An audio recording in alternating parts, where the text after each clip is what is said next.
So, there's this nun with a serious gambling habit, and she's willing to do just about anything to break her vow of poverty and hit the casinos. Anything. Her name, Sister Mary.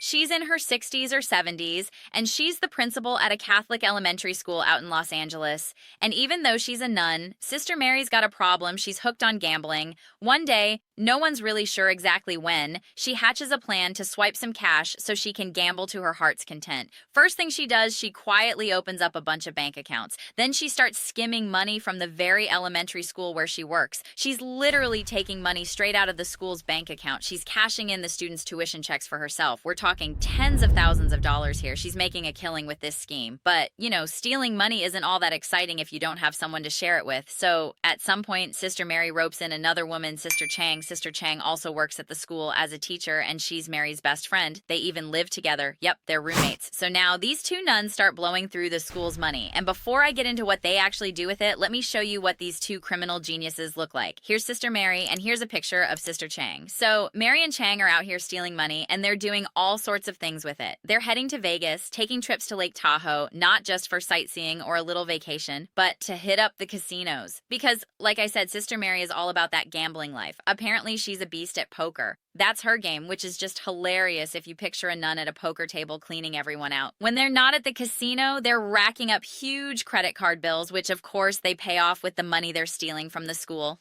Eventually, the two sisters even move out of the church housing and into a nice gated neighborhood together, still roommates. And naturally, each of them is driving a brand new Volvo. Because of course they are. Over time, some parents start to notice that something's a little off with the sisters. Like, they're always traveling, going to Vegas, taking trips to Lake Tahoe, or when the school has a poker fundraiser, Sister Mary just destroys everyone at the table. People notice, but nobody really says anything because Sister Chang just shrugs it off and says, "Oh, I have a rich uncle who takes care of us. That's how we have these Volvos." And I guess people just go with it.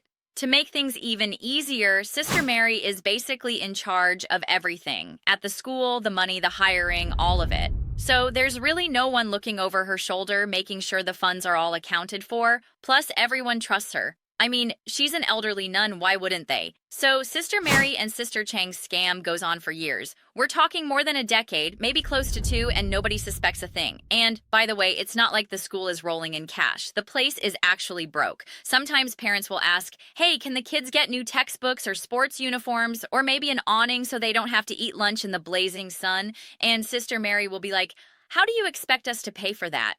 Acting like she's not the one stealing all the money. Not only that, but she's always pressuring parents to donate extra money on top of tuition, supposedly to help the school, but really it's funding her gambling trips. So these nuns just keep the scam going, gambling, credit card splurges, trips to Vegas, they're living it up. Until in 2018, everything changes. Suddenly the theft just stops. But not because Sister Mary and Sister Chang have had a change of heart, nope.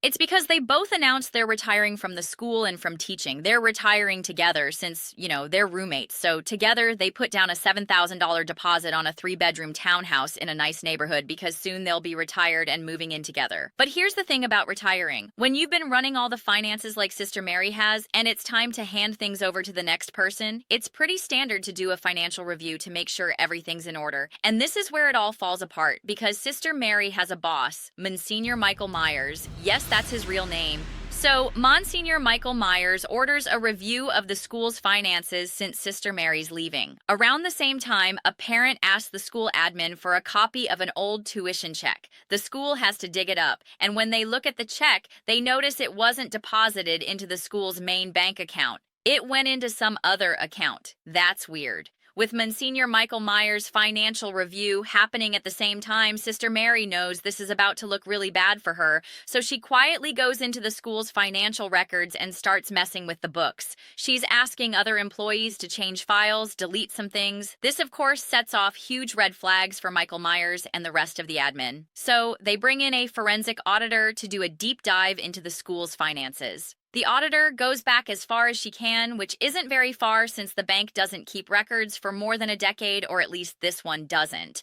But whatever, the forensic auditor comes back and says at minimum $500,000 has been embezzled from the school. But here's the wild part. The school, which is the church, decides they don't want to file a criminal complaint against the nuns. They don't want to press charges, they want to handle it internally. So these two nuns aren't going to get in trouble for basically stealing from elementary school kids. This might be the worst thing the Catholic Church has ever done to some kids. But here's the problem with not reporting Mary and Chang to the police. Not everyone's cool with that, especially the parents. The church eventually has to sit the parents down and tell them their tuition money was stolen for years, but also that they're not going to press charges because they want to protect the sisters and the church's reputation or whatever. And the parents are like, you're not. They're furious, and they pressure the school to finally cooperate with the police. Over the next few years, the police get involved, the FBI gets involved, even the IRS investigates, and eventually both nuns get arrested. When it's all said and done, Sister Mary and Sister Chang stole over $835,000 from the school. Sister Mary ends up taking a plea deal and gets 1 year in prison. For some reason, the charges against Sister Chang are dropped so nothing happens to her. Sister Mary probably didn't want to snitch on her. After all, they're roommates.